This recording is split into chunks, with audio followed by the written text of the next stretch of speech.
I bought the first shares of Berkshire in 1962, and it was a northern textile business destined to become extinct eventually. And it was a statistically cheap stock in a terrible business. Berkshire Hathaway was closing mills, and as they closed mills, it would free up some capital, and then they would repurchase shares. So I bought some stock with the idea that there would be another tender offer at some point, and we would sell the stock at a modest profit. And at one point, the management asked me at what price we would tender our stock, and I said $11.50. And the tender offer came out a few months later, and it was at $11 3/8, which is an eighth of a point cheaper.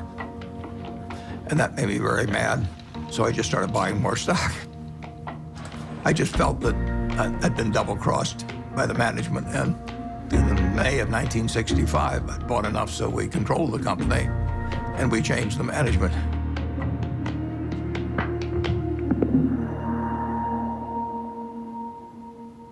That was a pretty silly way to behave, as Warren has recounted in retrospect.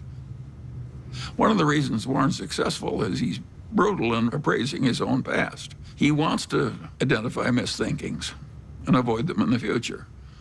But it was an accident that he chose Berkshire Hathaway. If the chairman hadn't tried to cheat him out of an eighth, there wouldn't have been any Buffett-Berkshire Hathaway history.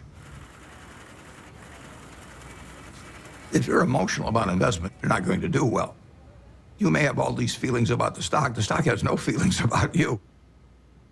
Looking back, it's interesting, that tender offer, I didn't realize it, but it happened about 5 days after my dad had died. And whether that had affected me or not, I don't know.